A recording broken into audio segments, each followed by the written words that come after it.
Welcome, impactful parents. Today we're going to talk about the loaded truth behind mommy wine culture. Hello, my name is Christina Campos. I'm founder of The Impactful Parent, and welcome to my Inspire and Learn series, where real parents come on and tell their story of inspiration and learning.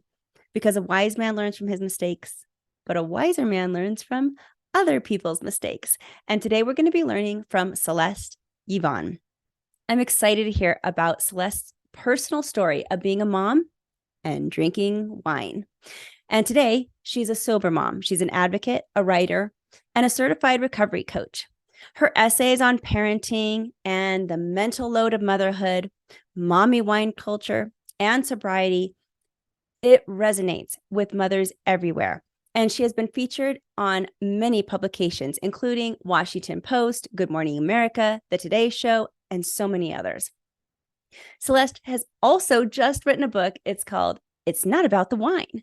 In this refreshing, honest take on some of the most pressing concerns of parents today, Celeste mixes research and cultural references with her own story and engaging interviews with other moms who were on the same journey. The book, which is It's Not About the Wine, is going to pull back the veil on what's really plaguing mothers. And it offers tangible tips on how to lighten the mental load. I'm excited to have her on the show today. Thank you for being here.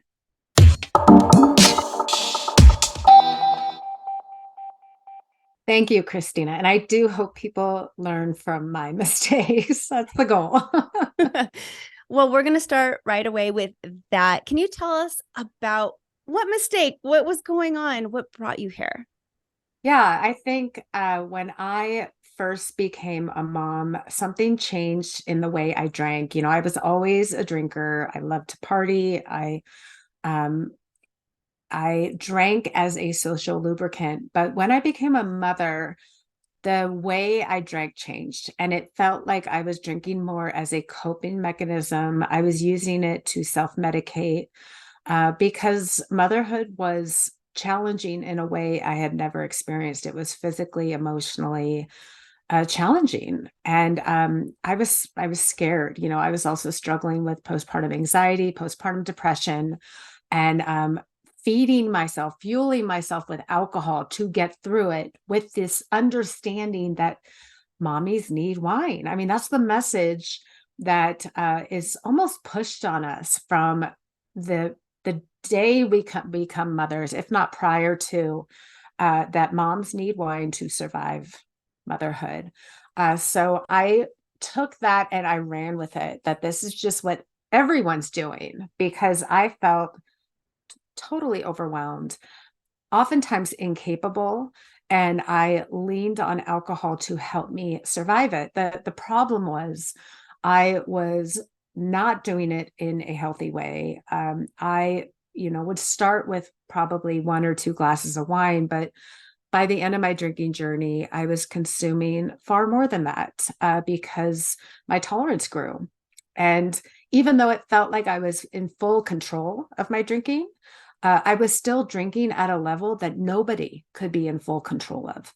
And that's kind of how alcohol tricks you. It makes you think you have more power over your body functions, what you're doing, what you're thinking, than you actually do. And by the time I reached a place where I was like, this is causing me more challenges and harm than it is actually helping or feeling good. I had gotten to a place where I was experiencing hangovers more days than not, that I had broken a lot of my rules around what makes a safe and moderate drinker. And I was starting to hide how much I was drinking around my family and loved ones, because I knew that on paper, this didn't look good. Even while mentally I thought that I was still fine. All these red flags just started peeking up. So I quit drinking. I quit drinking just one dark, stormy morning in December, after a hangover put me in this place where I was having a panic attack. And I said, I have to stop doing this. I have to stop sabotaging myself, sabotaging my parenting, sabotaging my relationships. This will lead me nowhere good. So I quit cold turkey. I did it all the wrong ways, ways that now I would encourage people not to do it. I didn't talk to a doctor. I did not find a support community. I thought this was a thing of shame, that I was incapable of drinking and drinking normally. So I thought this was something I would have to hide from everybody because I didn't want to be judged. And the truth is, now I really embrace my sobriety. It has given me so many gifts that I have no shame around being a sober mom and owning that. And I hope that through sharing my story, I can help other mothers who have a toxic relationship with alcohol or who are in sobriety to also feel empowered and encouraged in what life can look like without alcohol. Thank you for being so candid and just yourself as you talk about the story, because I'm sure there's going to be a million mothers. Actually, I know there's a million mothers who can resonate with exactly with what you're saying. And one thing I'd like to start off with is the mothers that actually don't resonate with your story, the ones that as you were putting it, like they still think they're fine. And you were even saying there was a point where I knew I needed to change something. At the same time, mentally I'm still fine, and you're justifying it for yourself. There's also a new movement, I don't know if you're aware of a lot of moms who are now taking mushrooms to get through the day. And I would imagine that it's very similar reasonings behind it. Now, of course, the substance and everything, the outcome might look different, but the reason behind it all of why you would need something to help you get through, I would imagine, is very similar. So whether you are a mom listening to this and you're a wine drinker, a beer drinker, a mushroom eater, or whatever that might look like, what would you say to that mom that's listening to this that says, well, that's nice for her, but not me? I would say it's not about the wine. Whatever the substance of choice is that you're using to numb out, genuinely, it's about kind of peeling back the layers of what you are numbing out at in the first place. For me, I think I look back on where I was numbing out at feeling completely overstimulated in motherhood. The cacophony of raising little children and feeling constantly dysregulated with a lack of sleep and a lack of nutrition, lack of energy. I mean, all these things kind of push on you. I was also going through postpartum depression and anxiety, as many mothers do. And so there was a lot of reasons for me to think I needed to numb out instead of make changes and adjustments at the root level, at where the challenges were really stemming from. And for me, that looked like, and for many mothers, it looks like a lack of postpartum support. It looks like unequal distribution of labor at home. It looks like a mental load that is just unsustainable in this world of busyness culture that we live in. This also very independent, pull yourself up by the bootstraps mindset that the only reason you're failing is because you're not working hard enough, and that everyone around you is doing it and doing it well, when that's just not generally true. And these impossible parenting standards we have presented, where there is such thing as a work-life balance, and to lean in to this dynamic where you can be a mother and a successful person in the workplace without having to make any constraints or make any sacrifices, which just isn't sustainable. And it's not, anybody can strive towards that, but ultimately you feel like you are failing because it's not a lifestyle that is meant to be sustained. Now, I agree with you. You could strive for like these big ideas. I can do it all. And I think, especially as moms, as women, we do that. We put too much on our shoulders. We put ourselves last so we could take care of everybody else. It's instinctual. There's for so many women to do that. And we want to ease that pain. So we say, I need this. I need this so that I don't go crazy. So, it's it's so frustrating. Obviously, parenting is frustrating, and so is getting to the point where you're needing something so badly just to cope with this over here. And that's what it is. It's a coping mechanism. So on top of all of that, you got this society that is making wine glasses saying, this whole mommy wine culture, t-shirts and they're all little gift items in the cute little boutique stores and they're so cute. And that's just feeding all this beast. So what do you say to that? Like, what is this mommy wine culture really doing to us? Yeah. And when I look at that now, as somebody who's almost 6 years sober, I see that as a message that the only people winning with that message is the alcohol industry. Mothers aren't benefiting off that message. Children are not benefiting off that message. And we're not going to see any societal changes to work life, to the corporate structure, to supporting mothers, to maternal mental health and postpartum support. If we just continue feeding this beast that the only thing you are missing out on, or the only reason you feel like you're failing is because you're not drinking enough wine, is really the message I hear when I see all that. And at the root level, there's so many reasons we are in this place. But I feel like the message is really gaslighting women by implying that their struggles are something a glass or two of wine can fix, when it is really so much bigger than that. And I hope we can get there. But if we just continue to numb it out and not demand bigger changes at home, at work, and systemically, it's just the message is going to continue, whether or not it evolves to different drugs or it stays on wine. And again, it's just benefiting these corporations that are feeding off mothers' struggles, mothers' plights. They are winning off this message because they make money off of it, whereas mothers continue to stay in this position. And unfortunately, I hate to say this, but alcohol does not work. It doesn't help.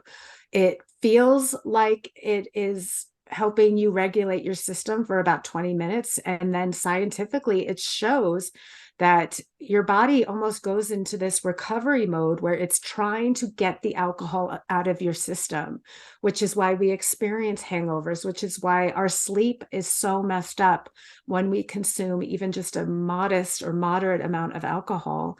And it is known to increase our anxiety.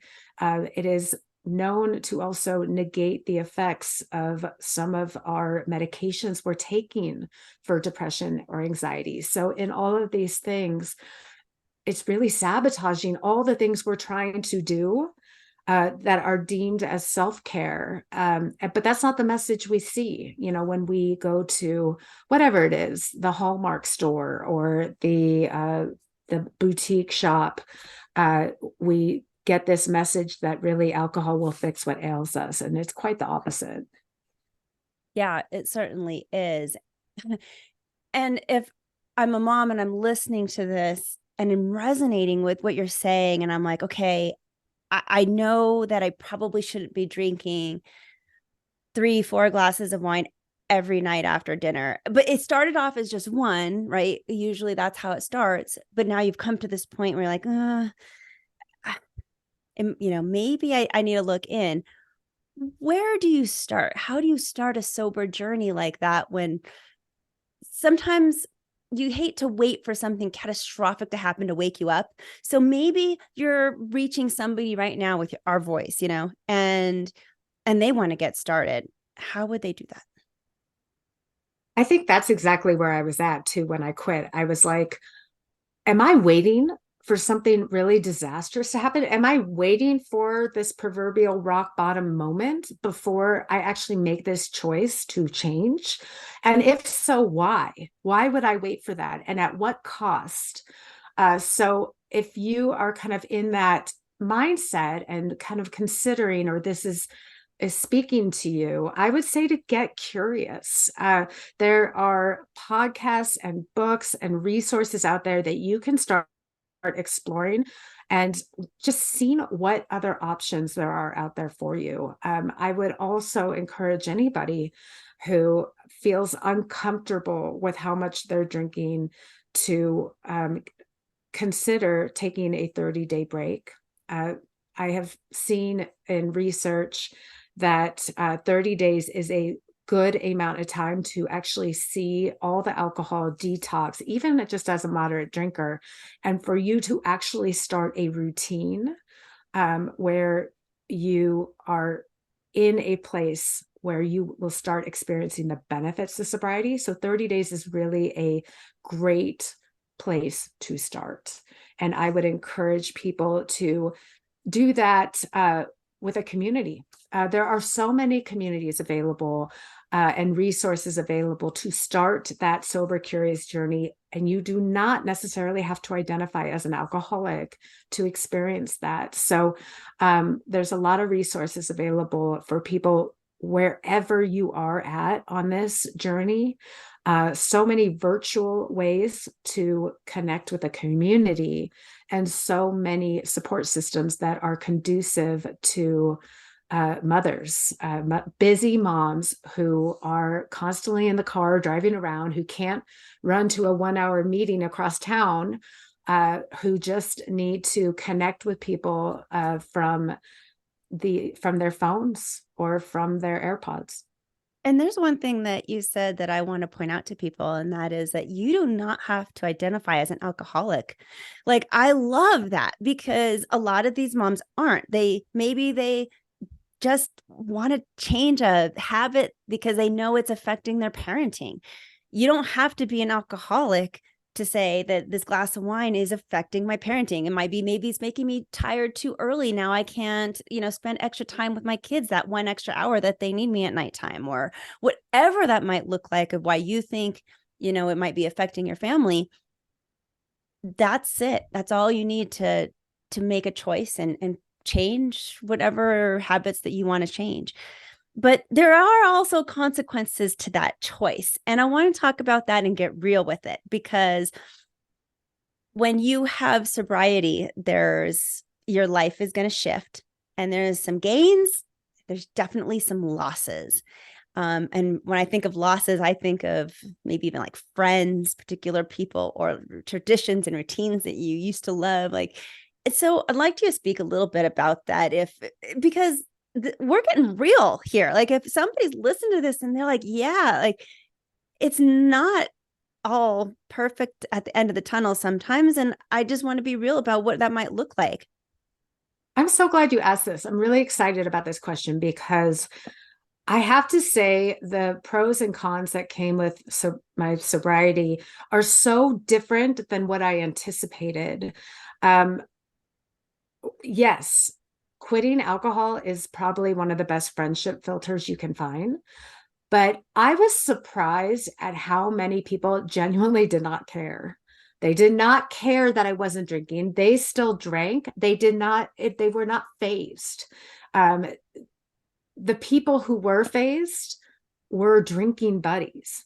And I wanted to know that, I wanted to know for myself who were drinking buddies and who were genuine friends. So if anything, I feel like that was a pro. That wasn't a con, because my real friends withstood that life change, and the drinking buddies dropped off, and that's for the better for everybody. But also, I think there's this fear that life as we know it will no longer be fun.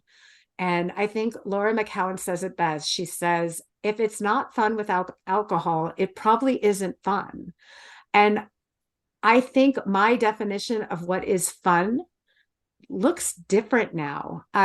Going to a kegger does not sound fun to me, whereas it might have when I was still heavily drinking. Uh, Going to a pre-party doesn't sound fun to me. But you know what does sound fun that didn't? Taking a 6-hour hike with no alcohol involved. I mean, going on vacation with people who are non-drinkers or light drinkers and not worrying that my alcohol use will stand out. I mean, these are how my fun and my definition of fun has changed. And in so many ways, it has opened up more doors for me to have fun than less. And it's been in such surprising ways that it's exciting. And I hope people know that the doors that close are so much less than the doors that will open when you quit drinking.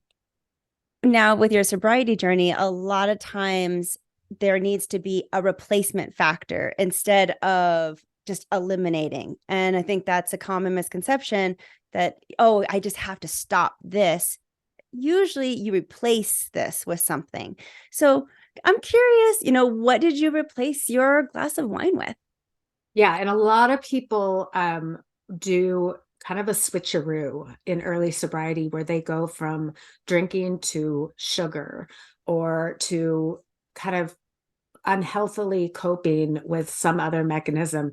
There's so many great options that you can do instead that are actually healthy. I personally love an evening mocktail. That is part of my standard routine. And I encourage that, if you can replace your evening glass of wine, or 3 or 4, if you're more like me, with a non-alcoholic beverage that is still delicious and something to look forward to, do it. I mean, if you look at things like books like Atomic Habits, they say replacement is such a critical part of changing a habit and creating a new long-term habit. That is an essential idea to sit with and consider. The other recommendation I make is during the time when you are most prone to drink, whether it's the witching hour, if it's 5 o'clock on the nose, whatever it is, to remove yourself from the environment where that would generally happen. Whether that's if you're standing in the kitchen, you take the dog for a walk at that time. If you are out for dinner, you switch it up with a mocktail. Like, what can you do to change your environment so the same, brain transmitters that are bouncing around get shaken up a little, and you're able to create new routine, new structure, and not fall for a trigger per se, or an old habit or lifestyle that you want to switch up on. Yes, all of that, what you said. Yes, yes, all yes, and more yes. And if you're listening to this and you are interested in the book that Celeste just mentioned, it is called Atomic Habits by James Clear. It's an amazing read. I've also read it myself and loved it for changing any kind of habit that you might have in your life. So I've certainly used it on many different things. So great read. Let's talk about It's Not About the Wine, which is your new book. Just tell us, what can we find inside? Why would somebody want to grab it? This book is for any mothers who feel like they got stuck in the alcohol trap. So many of us did, especially during the pandemic. The drinking rates for females has risen significantly. And the latest stats show that it's higher than ever, especially since the pandemic. So if you're there, like so many of us, you are certainly not alone. But how do you fix that? And how do you make changes so you can cope with some of these bigger stressors in motherhood without alcohol, and what that can look like? So that's really the goal. I also share my own story. I share stories of other mothers who found themselves in that same place, and also got to a place in recovery where they feel good. And then I used a lot of research and data to help us understand how we got here.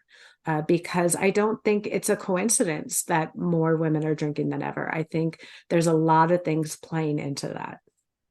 Would you say that the book is something for someone who's considering their sobriety, or is it really for somebody who's looking for how do I get out of the, like, does it offer truth, like tips inside also, or is it more literature that resonates and inspiring?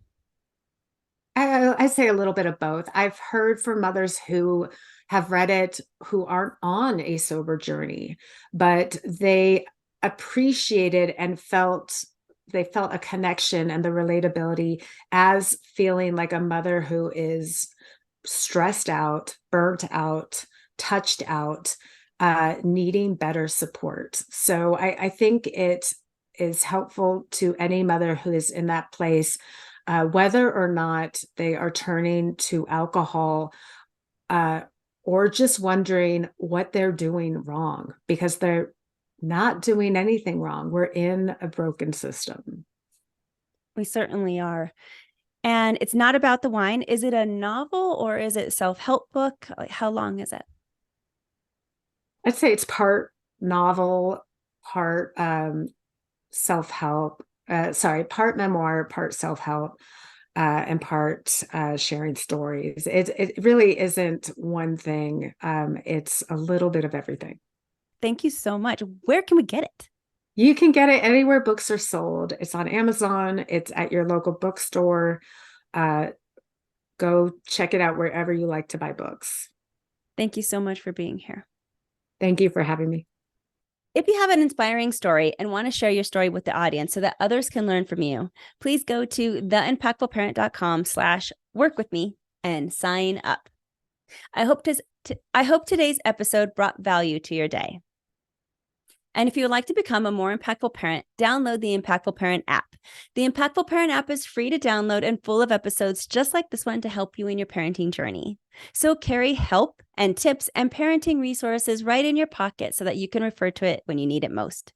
Plus, when you download the Impactful Parent app, you're also joining a community of like-minded parents that just want to do the best they can for their child. The app is free, so you got nothing to lose. It is just a free parenting resource just for you. So pull out your phone, go to your app store, and search Impactful Parent. I'll be there. Or you can go to theimpactfulparent.com and download it from my website. But until next time, you got this, parents. I'm just here to help.